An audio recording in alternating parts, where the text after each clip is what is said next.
There we go. So now that we're on, we're going to go ahead and get started here and get set up with this conversation on how to buy before you sell. I can't tell you how many times I have this conversation on a monthly basis with people as they're trying to identify what to do next when it comes to buying a home. And so tonight we're going to kind of go through 4.5 options. I call it 4.5 options on how to buy before you sell.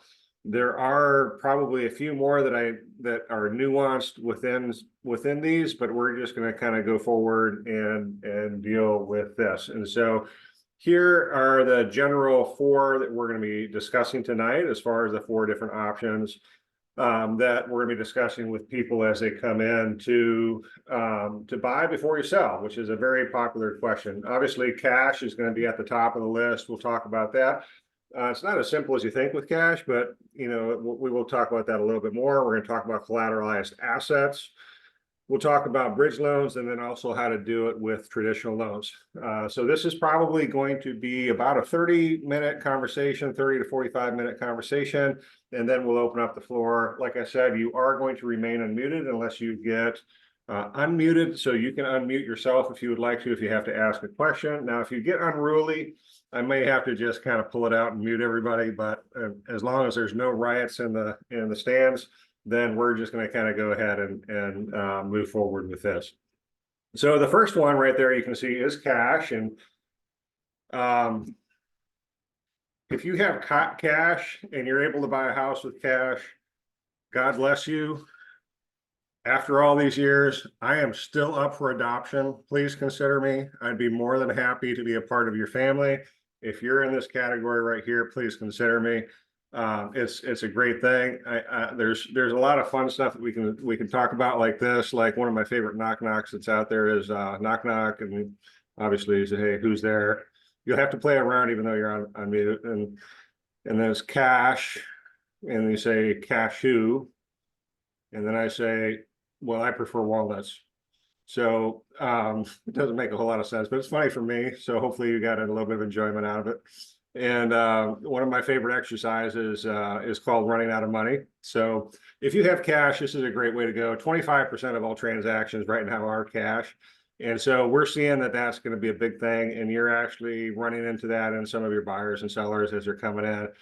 Just keep an understanding that there's a couple different places where you can get this cash from. A lot of people that I'm seeing right now, especially the younger generation, they're getting it from mom and dad. Mom and dad are actually helping them, or people who have stock accounts that they're liquidating or other things like that. Just keep in mind that sometimes cash can be a whole lot more expensive than what you really think it is.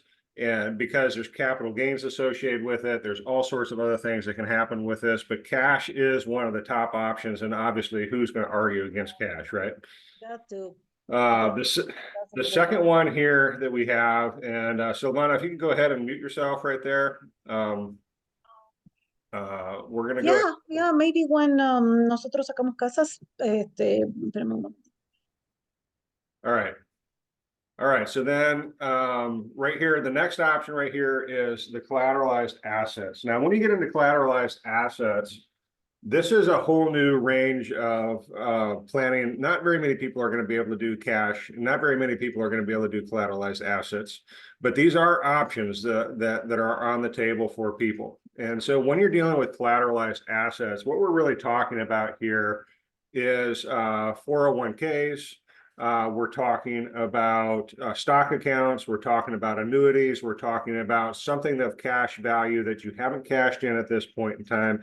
This is usually done through a financial planner or through wealth management. Now, not every place has this, but for example, Morgan Stanley does have a collateralized asset. And so I actually had this happen a couple years back where somebody who had done extremely well with their income, and they had a lot of money sitting in a stock account, and they just wanted to be able to get into this house for a short term while they were waiting to sell their house and get into the next one.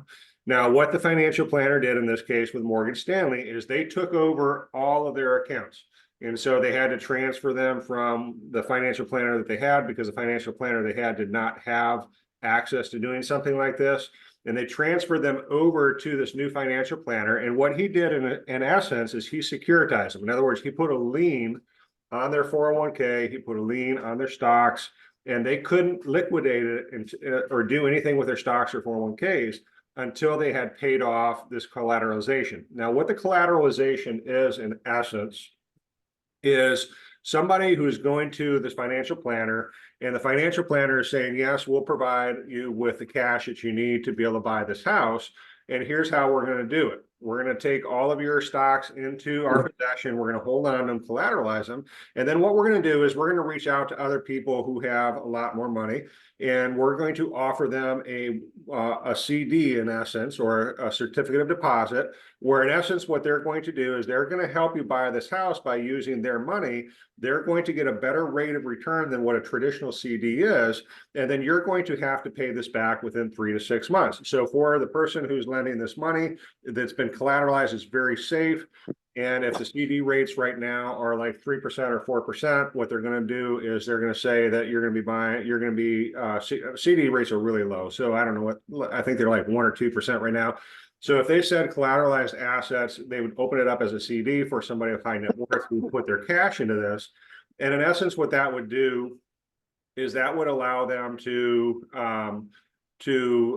use that cash to buy the house, and they would pay a 4%, like a 4% or 5% based off of the money they just borrowed on a 1-month adjustable arm. And what that means is that every month that payment gets reset based off of whatever it is that that financial planner has determined that the investor wants to get. Now, there is a benefit to this. The benefit is that if you're going to sell the property that you're in and you don't need a whole lot of money, you don't need a whole lot of time to do it, this does work extremely well because you're only going to be paying 4 to 5% in order to do it like this. But what they're doing is they're collateralizing your stock. So there is risk on your part to do this. And then they're going to take it and extend it out to somebody who's going to loan you the money to be able to do that. They can always pay it back if you don't pay it back through your stock accounts. The benefits are usually a lower interest rate. Now, the drawbacks is that you have 6 months. And so this is not a long-term plan for you. This is a very, very short-term plan. It is not for everybody. And this is something that, in essence, that if your clients are going to be going down the path of doing something like this, they just need to be aware that this is something that they're going to have an exit strategy for in 6 months or less, because that's really what they're going to be looking at, is they're going to need an exit strategy on the collateralized assets. And that means that either they sell their house very quickly, or that they can get out of the house really quickly and then pay off whatever the CD note is that they have going on there. Okay. Now, there is another way to do this, which is if they don't, they can either pay it off by the sale of the home, but you can see there also that they have the ability to be able to refinance this if they sell the home and they still have some money that they need left over in order to. So let's say that they bought, let's just use $700,000 for an example, and they sell their home, they net 500, they go ahead and apply the 500, they can refinance at that point and get $200,000 towards that down payment, or refinance it into a $200,000 loan at the end. So the collateralized assets is a great way to go. Cash is obviously the king. Collateralized assets really does help you, but it doesn't provide you with a great exit solution unless you go through the process of either refinancing or paying your home or selling your home pretty quickly, which right now, I don't know what the turn time is on a sale of a home. There's not a whole lot of inventory out there. I would imagine that if you wanted to sell your home, you'd be able to sell it fairly quickly out on the market, especially if you had a really good professional helping you set up the sale of the home and negotiating it all for you. So that's certainly something to consider right there. The next piece that we want to talk about is the traditional, a more traditionalized version, which is a bridge loan. Now, I do have a bridge loan, so I'm going to tell you the one that we have. Every company has a slightly different one. I've come to find out that my company actually has a fairly decent one. So we're going to go ahead and talk through the basics of how a bridge loan works. And then I'm going to show you some math on how it works in comparison to doing an alternative. So if you look here at the top, you can see that there's 2 versions of a bridge loan. You can do it on the purchase of the home, which is the most common way that I have done it, is on the purchase of the home. And then there's also doing it on the departing residence. And so I've had some people, I personally have not done it on the departing residence yet. That's, let me give an example of what that would be, is if your home on the departing residence is completely paid for, and you're really going to be downsizing. You're not really going to an equal, and you're not really going to above. You're just pretty much going to be downsizing. And so let's say, using a $700,000 number again, let's say that you're going to need really only 500, because that's what you're going to be buying, is you're going to be buying this $500,000 home. In essence, you can get a bridge loan against your primary residence, the departing residence, and use that money to pay cash for the next house. And it actually works very well. We can get bridge loans done within about a 2-week period. And so they're actually very resilient and very, now these are bridge loans. What you need to know about a bridge loan is that a bridge loan really is what's called a portfolio loan. Now, what does portfolio loan mean? A portfolio loan, what that means is it's a very specialized loan that each institution does with their own money. So it's not necessarily something that gets collateralized and sold to Freddie Mac or sold to Fannie Mae. This is a case-by-case decision where we're dealing with somebody who's going to be moving into a very specific home, and they're going to be looking at the overall details of the entire file. Like I just did one recently. I'm actually going to be closing on it in about 15 days. Where the lady was recently divorced. In the settlement, she got the house from the settlement, and she was going to be selling the home within 6 months after she got out of the house, and the home was paid for in full, and she was going to be going into a condo because she didn't want the maintenance of the big house. And then as soon as the house sold from the departing residence, she was going to apply it to the new one and just pay it off in full. Now, fast forward, the condo is worth about $750. The sale of the home is worth right around $780, give or take, minus commissions, et cetera, et cetera. She's going to end up with almost a net zero on both sides of this. Now, the way it had to work with her is that she's closing on the 15th, and the sale of her home, the home is not closing until the end of May. So she has 45 days there where she's going to be carrying this bridge loan, and the bridge loan is designed specifically for something like that, where you have a very small window of opportunity and a very small window where you need to be able to finance. From a mortgage perspective, and you're like, well, why doesn't she just do a 30-year fixed instead of going with a bridge loan? Well, the real piece behind why you're doing a bridge loan instead of a 30-year fixed is because with a 30-year fixed, you in essence are doing a long-term instrument for a short-term need. And from the bank's perspective, we get penalized as loan officers, and the bank also gets penalized if we have something what's called a non-performing loan. A non-performing loan is any loan that does not stay more than 12 months on the books. And so if I were to do a loan to anybody and I was to extend them a 30-year fix and they pay it off in less than 12 months, I actually get penalized. I actually have a final financial penalty against me, and it makes it very difficult for me to even want to do one of those if I know that they're going to be doing it. So most of us, if we ever find out, we're going to push them towards a bridge loan to try to help them get that done. Now, on the purchase of the home, like I was explaining, when you're dealing with a purchase of the home, you can usually what it is it's going to be about a 25 or 20 or to 25% down on the new home.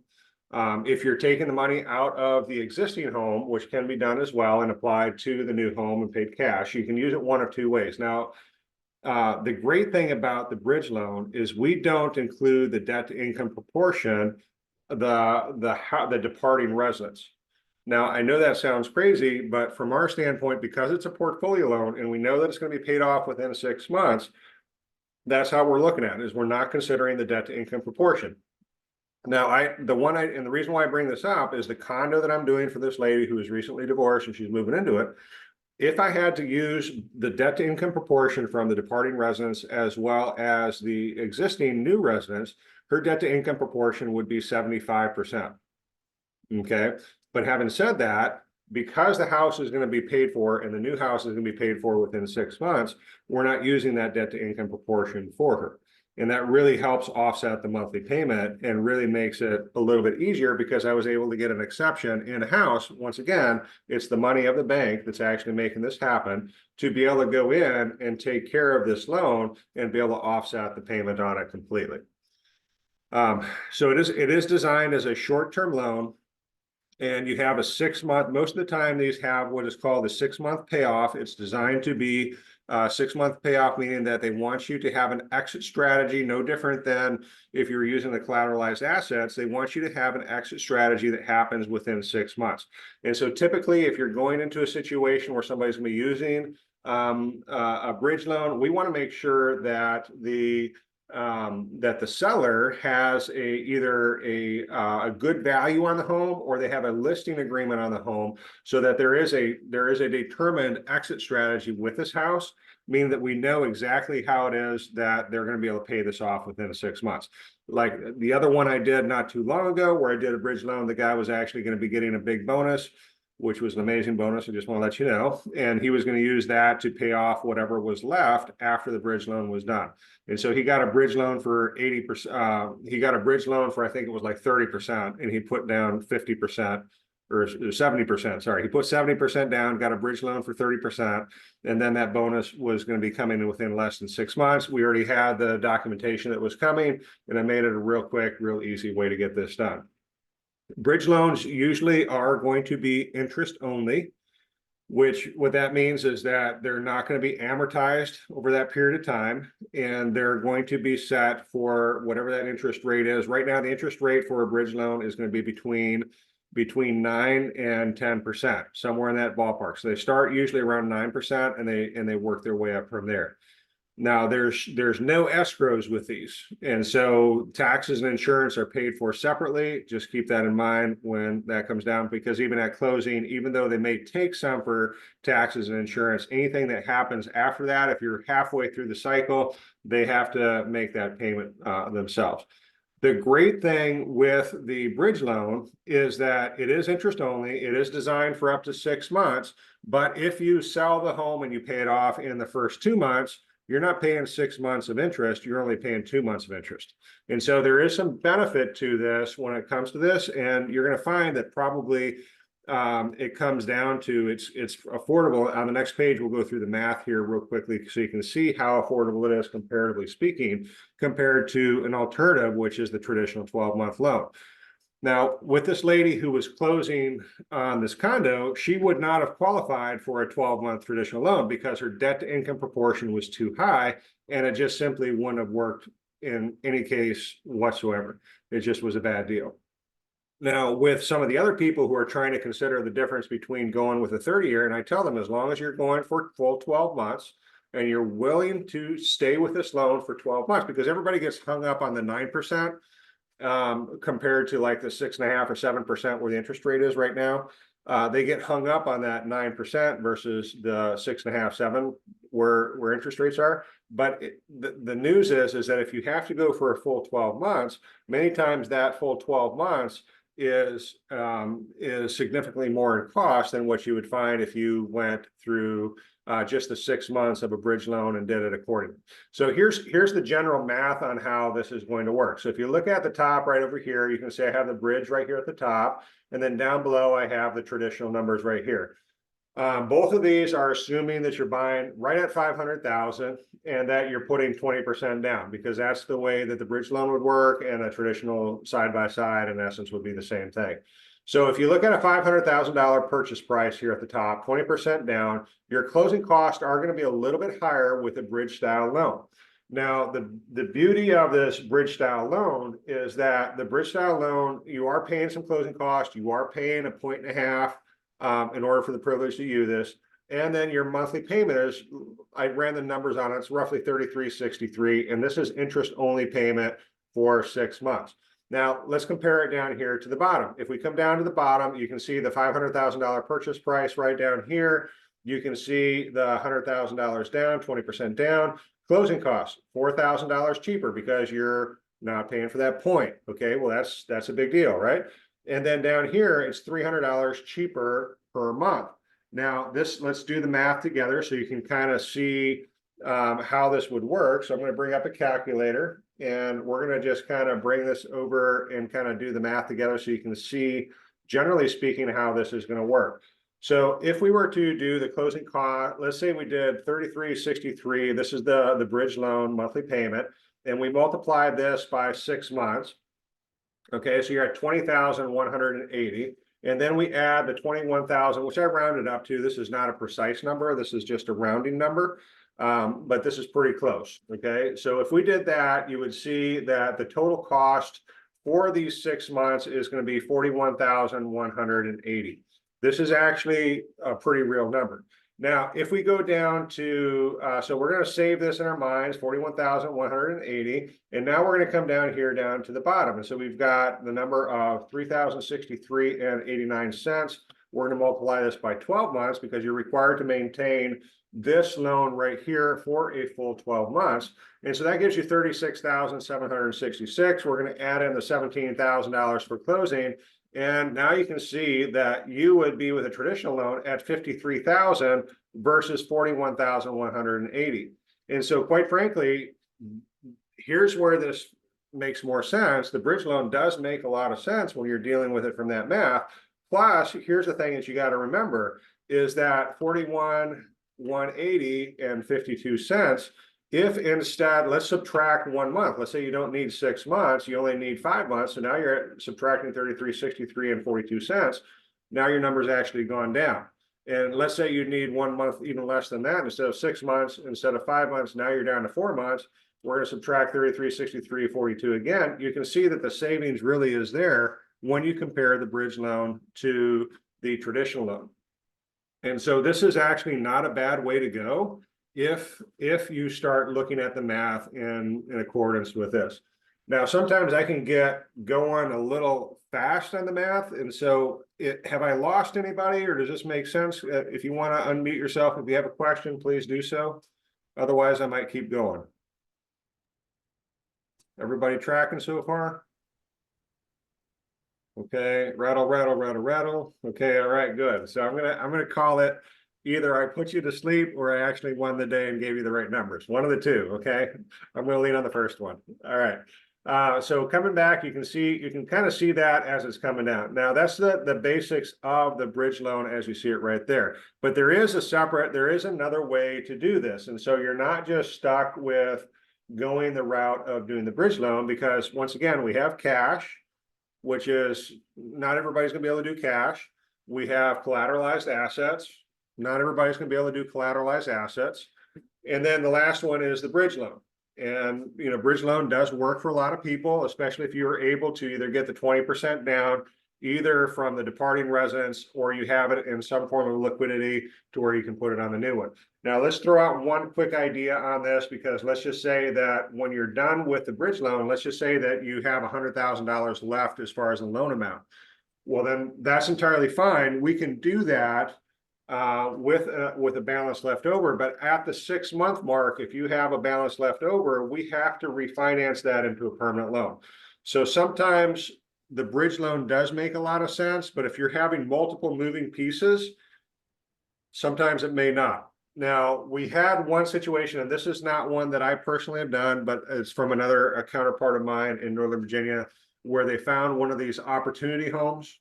And what I would mean by opportunity homes is it's one of those homes that comes up once in a lifetime, that is not necessarily one of those that you're going to see very often.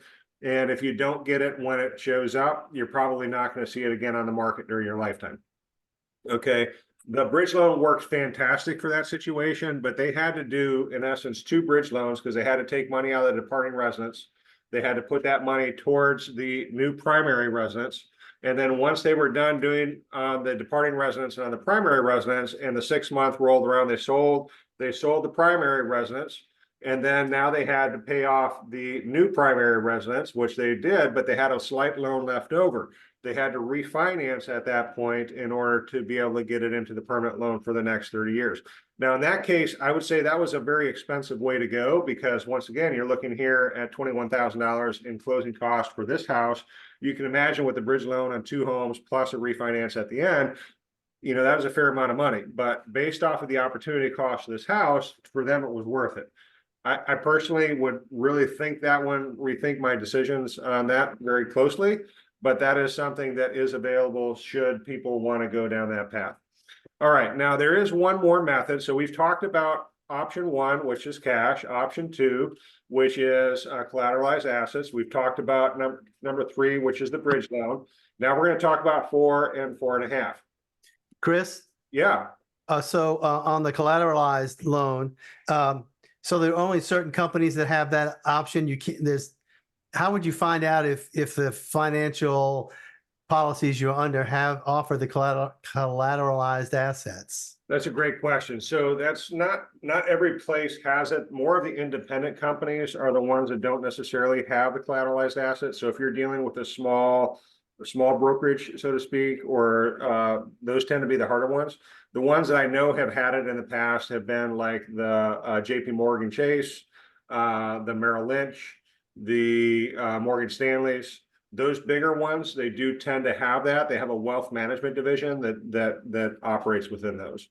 Okay. All right. Thanks. Yeah. But if you're dealing with some of the smaller ones, like I don't know, there's a couple like Pinnacle, I think is one in town. They're likely not to have that just because they're dealing with just people's assets and don't have that other resource. Oh, I've got LPL. I don't know how big that one is. Okay. All right. Okay. Thanks. All right. Anybody else?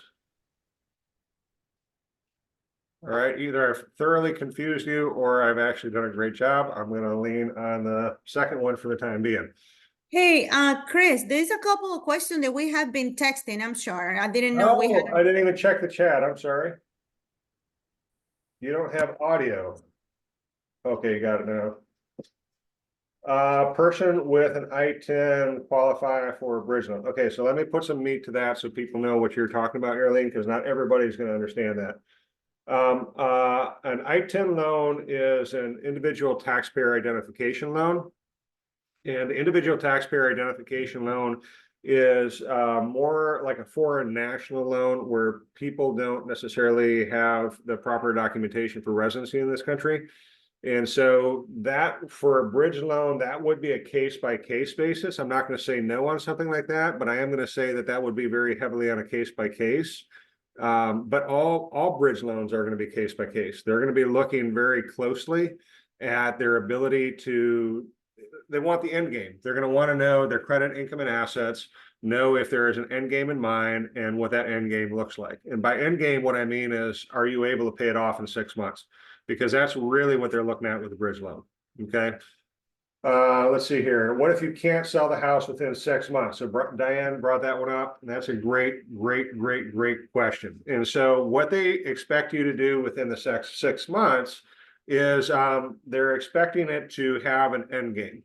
Now that end game can be a variety of things. They don't want to continue kicking the bridge loan down the street because the bridge loan can be very expensive. They want to refinance it into a permanent loan. Now, obviously, if the seller has gotten to the point to where they haven't been able to sell the house to be able to move things down the road a little bit further, they're going to put some pressure on the seller to get a little bit more aggressive on their pricing so that they can actually sell the house very quickly and that they can use whatever proceeds they get from the sale of their home to be able to pay off the bridge loan. And if they need to get a small refinance at the end or a small home equity line of credit to pay it off at the end, then that would be something that they would be very much pushing towards at that point. So it's one of those things that that they're going to want to make sure that the bridge loan does end within that 6 month period. It doesn't mean that they won't extend it, but they are going to make it very unattractive to extend the bridge loan. They're really going to want you to move it into something else. Okay. Does that help? Okay. All right. Feel free to unmute yourself if you have some questions. You can put it in the chat, but you can see I haven't been extremely conscientious about looking at the chat. So there we go. I'll try to be more conscientious. All right. So now we're going to go into more of the typical traditional buy before you sell. What you're looking at, this is actually how I bought my last house, is something along these lines. And so these are more the traditional loan styles where you don't necessarily have 20% down. You don't necessarily have all sorts of other means like collateralized assets, and you haven't adopted me yet, so I can't help you pass on that cash. And so some other things like that. Now, the base loan for you to be able to get into the next house. Now, every single one of these that you're going to be looking at in option 4 is going to be, in essence, you being able to support both homes simultaneously. And so we're not going to be able to offset the payment. We're not going to be able to ignore a payment. We're not going to be able to do anything like that. These are going to all be assuming that you can actually do this by carrying both loans simultaneously. Now, this is probably the least expensive route other than cash and other than doing a collateralized asset. So this is not a bad option for those who are able to go down this path. Most people don't realize and don't understand that you can actually get into the next home by putting a minimum of 5% down. Now, assuming that you can afford both payments, that 5% down is not necessarily a bad way to be able to get this going with the next house. I actually put an offer in on the house that I'm living in right now with 5% down in order to be able to get it to be able to get into it. Now, in my case, I was able to sell my house quickly, so I didn't necessarily have to deal with the pain of just going with 5% down and a higher monthly payment, but you can do it with a 5% down. And a lot of people do this and understanding that they're able to sell the house later. And once they sell the house later, what they try to do is apply the funds from the sale of the home to the new home. And this is actually pretty common. Most banks do not want to talk about this option, but I'm going to share it with you anyway. It is actually a very good way of doing this, because if you don't want to refinance and you take, let's going back to a $700,000 house that you're buying, and you only have 5% down to put on the next house. Well, you can put the 5% down, but once you sell your new house, let's just say that you're going to be putting some money down towards that. We can do a recast, what's called a recast later. And on the next slide, I'm going to show you the math behind a recast and how the recast does work. And so what a recasting or a principal curtailment is it's a way for you to lower your payments without having to refinance, even though you only put 5% down initially. Once you've sold the home, it's a way of doing that. You can also, another way of doing a traditional means of buying this home without selling is to take a 401k loan. Now, where you run into this is you do need to look at the terms of withdrawal from the 401k or the terms of the loan. From a perspective of the loan officer or the bank doing the loan, we're not going to be looking at that as additional debt because you're already paying into your 401k and that money can automatically be taken out. And you're actually, through the regular monthly paychecks or whatever it is that you're getting, you're replenishing that 401k as you go along. And so in essence, what's happening is that you're not going to be put yourself into a difficult spot by doing a 401k loan because it doesn't hit your debt to income proportion. And that can actually be paid back pretty quickly, especially if you're trying to take out 5% or 20% or whatever it is you're trying to take out in order to go buy the next house. The next one, which is a 401k distribution. Now, with this one, you do have to be a little bit more cautious because you are paying taxes on a 401k distribution. Now, I would read your 401k distribution because I've done this at least twice with different 401ks. Not every 401k has this ability, but some 401ks, possibly even IRAs, you have the opportunity to take a withdrawal as long as you pay it back within a certain period of time, which is usually 60 to 90 days. There is no penalties and there's no taxes, as long as you pay it back penny for penny. Now, if you're a penny less, then you're in trouble. But I have seen this done twice with 401ks where people take out, they have, let's say, $400,000 vested in their 401k. They can take out $200,000 and then they've done it. They use that towards a down payment, towards a closing cost. They close on the house. They turn around immediately and get a home equity line of credit. And then they take that money and put it back into the 401k. That is a possibility. I have seen that done. I've actually done it twice. But do keep in mind that if you don't make that window, you're going to be paying taxes and you're going to be paying a penalty. So that's a pretty big deal right there with that. You can also take from your stocks if you'd like to, if you have assets that you can pull out. I had one gentleman that he refused. He thought he couldn't see past the 9%. So he liquidated like $700,000 worth of stocks in order to be able to go ahead and buy the house cash, only to find out later that he had a tax bill of about $80,000 because of capital gains. So just keep that one in mind, that you can do it through stocks, but just keep in mind that that is not necessarily the most advantageous way. If you have time and you are planning ahead, you can see one right here, which is the HELOC. You can do a HELOC on the departing residence. I've seen people do HELOCs. HELOC stands for home equity line of credit. And so you would have to go to your bank ahead of time and do a home equity line of credit on the house. And usually they'll loan you up to 90 or 95% of loan to value.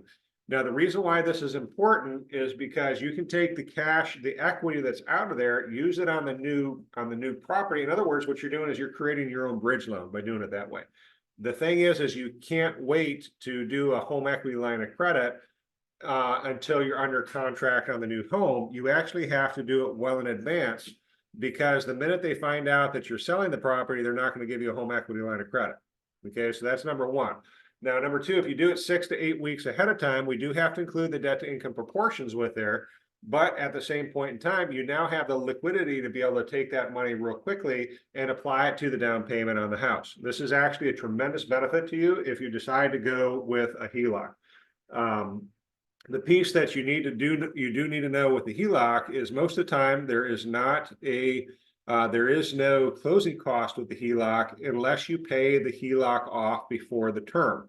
And so what that means, they usually have in the fine print that you have to maintain the HELOC for a minimum of 1 year, 1 to 3 years, which is actually, not too terribly bad. So if you take it out 6 to 8 weeks ahead of buying the house, or ahead of starting to shop for a house that can be included in your pre-approval numbers and your debt to income proportions, then it's not necessarily a bad way to go. The HELOC does work extremely well in this case.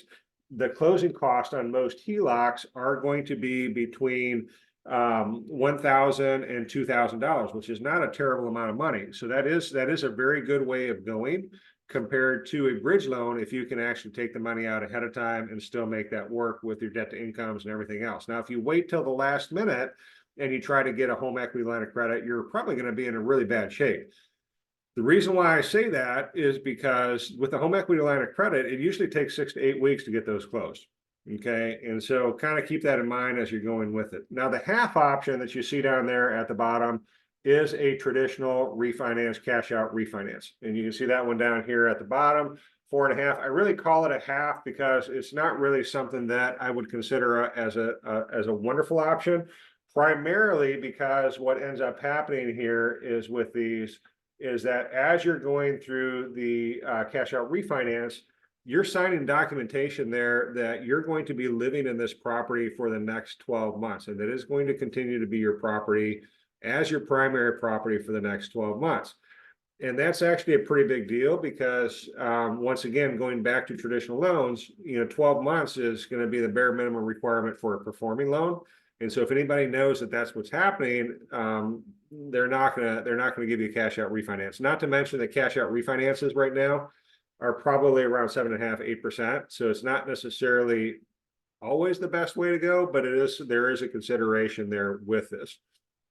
All right, now let's just say that you go ahead and you use one of these options and you only put 5 to 10% down. You've sold the home, and then now you want to put the rest of the money down towards recasting the loan and dropping this down. So this is the solution after you've sold the home. And let's just assume right up here at the top, you can see we're dealing with a $400,000 purchase price. You put the 5% down originally, which left you with a loan amount of $380,000 for 30 years, and a payment of $28.97, which is based off of today's rates and today's interest rates and other features like that, and basic taxes and insurance, just general information. Now, if you sold the home within less than a year, let's just assume right here that you sold a residence within 1 year later. So now you have 29 years left instead of 30, but it took you that long to sell it. And you have $200,000 in equity that is left from the sale of the departing residence. And now you've paid down $5,000 worth of the loan that you have. So you're left with 375. And you apply that 200,000 to the 375, leaving you with a loan amount of $175,000. Well, the recasting, the way it works is that you contact the bank before you go ahead and apply all that money to the house. And then what you do is you say, hey, folks, I'm going to be applying $200,000 in equity from the sale of my home to this property.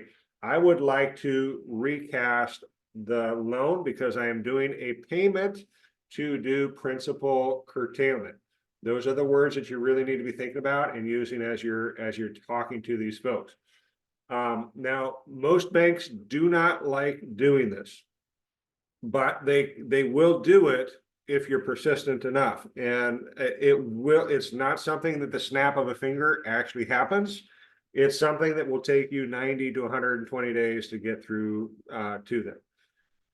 But it will cost you $500 in a filing fee and for the labor for them to re-amortize the payment. So here's what they're going to be doing is they're going to be taking the balance left over, which is $175,000, and they're going to spread it out over the 29 years remaining, and they're going to come up with a new payment. And in this case, the new payment would be $1,418, which is a little under half of what you would be paying with the other one. So this is a tremendous way to go to help people understand that even if they have a home to sell, there is a way to get the 5% down, get them into the house, even though they might be making a payment that's slightly higher. They can then turn around instead of having to pay for a refinance right now with where the interest rates are. This is assuming the same interest rate as what we're dealing with right now and just lowering the balance down to the 175. And this would be a tremendous way to go until they can refinance and then they can better their position from there. Okay. So these recasting is a tremendous way to go, and it really does help set you up for success. Talking to people and being able to share with them some of these concepts is pretty amazing, because if you can talk at this level with these clients and help them understand what their 4.5 options really are. There's actually another option too, which is renting the house out, but that was not the thrust of tonight's conversation. But if they did decide that they wanted to become landlords and they did want to go ahead and rent the property out, this is certainly a way that they can do that as well. And then if they decided to rent the property out, this is another way for them to be able to have this conversation with them. And so here's how, generally speaking, if the departing residence is going to be rented out, these are the steps that they need to be focusing in on.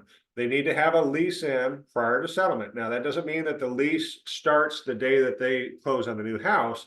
It means it has to start within 60 days of them closing on the new house. So that means if they were to close, let's say April 10th, that means that May 1st is an option, or June 1st is an option. So within 60 days, the tenants can take possession. You can use the rent on a conventional loan. You can use the rent to offset the monthly payment. So this is actually fantastic. Let's say the payment is $2,000 and they're going to get $2,800. I mean, you're cash flow positive right out of the gate. You know, I don't know what it is. You'd have to look at it to be able to understand what your rents are. But anything that's over top of that number offsets that payment, and many times will erase enough of it to where it allows you the opportunity to be able to buy the home that you're really trying to see. You do need to collect the first month's rent. You do need to have the deposit check, and that's pretty much it when it comes to this. So generally speaking, those are the 4.5 steps of how this works. And so I just wanted to share with you why I'm doing this class or this workshop here. It's really designed for you because I work very differently than most of my counterparts. And I just want to share this real quick. This is my 20 seconds of spam. But in essence, this is how I work. I work exclusively by referral. And I believe in devoting myself to my clients' needs before, during, and after. Unlike my counterparts who spend most of the time either cold calling or buying leads or paying for partnerships, I want to make sure that I'm devoted to my clients' needs to make sure that they're getting the best results possible. And so I guess from my standpoint, what I'm trying to do right here is provide you with some value that you can go out and share in the marketplace, not only for yourself, but also for clients or friends or family who may be interested in doing something like this or have some confusion on how to do this. This is really designed for you to help you with that. Now, I do have a series of financial freedom workshops that I do, and then this is the list of the financial freedom workshops that I have coming up. I'll be resetting for the second half of the year after the April ones, but I have in April, I do have load now payment programs, both in Spanish and in English for people who want to come and they want to understand what programs are available out there for first-time homebuyers, or a low down payment for people who are getting in that don't necessarily, that are not necessarily first-time homebuyers. And so this is a really good option for you to bring your clients, bring your clients and then have a conversation with them afterwards, or send your friends in and give them an opportunity to learn about these right there. All right, I'm going to go ahead and open the floor. If there's any questions, if I've bored anybody to tears, or if you think I need to do something different or share some more jokes up front, please let me know. I'd be more than happy to do that. I do have a few that I did not share, so if you want me to go back to those, I certainly can. Any thoughts? All right. Any thoughts? Going once? This Chris, is great, thank Chris. you. Thank you so much. All Yes, right. thank you Hey. so much. I hope you're still celebrating your birthday. You do deserve it. I appreciate all your expertise. I always learn so much. And I also wanted to say hello to Yarlene and Silvana. I see some familiar faces here with you. Chris is an incredible expert. We have closed impossible deal to close in the past, and he continued to be creative with wealth of information. So I just wanted to say thank you so much for spending time and teaching us all this great insight stuff. Thank you. Thank you. Thank you. You're excessively kind. I'm blushing right now. Thank you very much. All right. Thank All you. right. Chris. Thanks Good so much, info. guys. I'll let you guys go for now then. All right. Thanks so much for coming. Thank you very much, Chris. Thanks, Chris. All right. Thanks so much.